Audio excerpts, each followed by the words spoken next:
4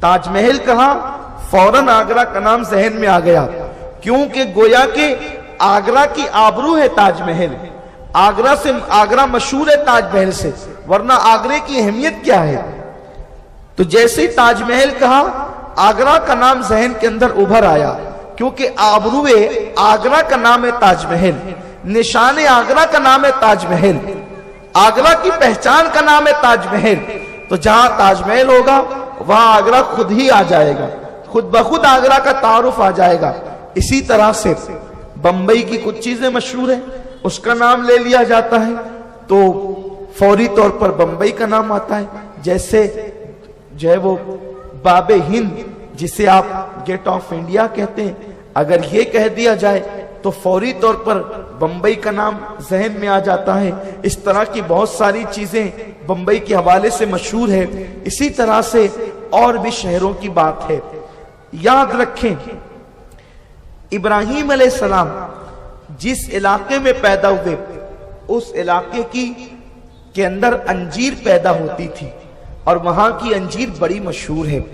اسی طرح حضرت عیسیٰ جس علاقے میں پیدا ہوئے اس علاقے کا زیتون بڑا قیمتی اور بڑا مشہور ہے، اور طور سینین اور حاذا البلد الامین تو بالکل ظاہر ہے۔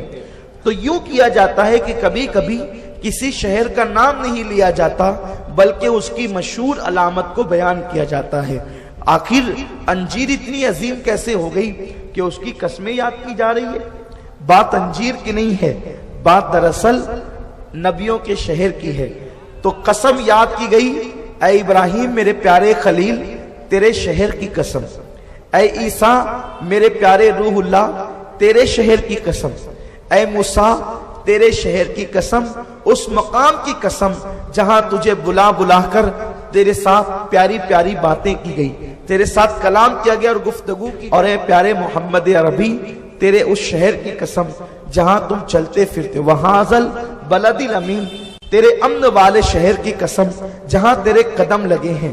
آپ غور فرمائیں، آیتوں کا سیاق بتا رہا ہے کہ پیارے پیارے چار عظیم پیغمبر جن کے مرتبے سب سے افضل مرتبہ محمد الرسول اللہ کا، ان کے بعد مرتبہ حضرت ابراہیم علیہ السلام کا، اور ان کے بعد دونوں پیغمبروں کا، ان چار عظیم پیغمبر، ان چار صاحب کتاب پیغمبر، ان کی قسم یاد کی جا رہی ہے، ان کے شہروں کی قسم، شہر ابراہیم کی قسم، شہر عیسیٰ کی قسم، شہر موسیٰ کی قسم، شہر محبوب کی قسم، اور چار قسمیں بیان کرنے کے بعد اب پھر اصل عنوان کی طرف آیا ہے قرآن، اور کہتا ہے لَقَدْ خَلَقْنَا الْإِنسَانَ فِي أَحْسَنِ تَقْوِيمٍ، انسان کو بندر سے عجوبہ کہنے والوں، انسان کو بندر کی پیداوار کہنے والوں، انسان کو بندر سے ترقی کر کے انسان بننے والا کہنے والوں، یہ سارے نظریات غلط ہے۔ لَقَدْ خَلَقْنَا الْإِنسَانَ فِي أَحْسَنِ تَقْوِيمٍ، ہم نے انسان کو اچھی صورت پر پیدا کیا ہے، ہم نے انسان کو اچھی شکل پر پیدا کیا ہے۔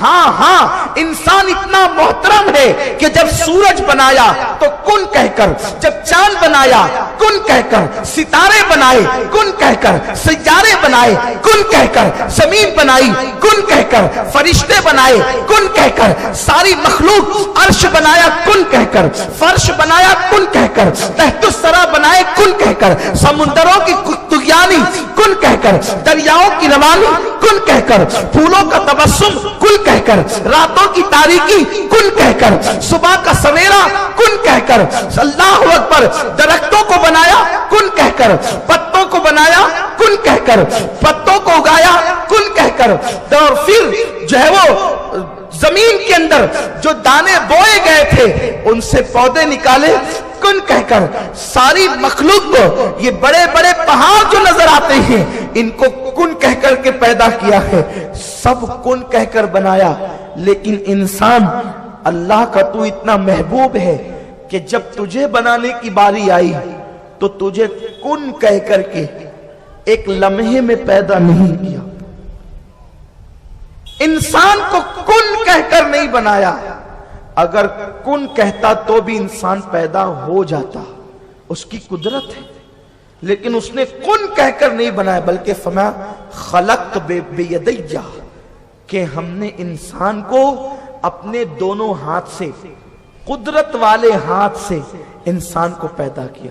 جب ہاتھ کہے جاتے ہیں تو ہاتھ ہماری طرح نہیں، بلکہ اس کی قدرت والے ہاتھ، جیسا کہ اس کی شان ہے، اس کے ہاتھ ہماری طرح نہیں ہے۔ کہا ہم نے انسان کو اپنے ہاتھوں سے بنایا، پھر کی شان سے بنایا انسان کو۔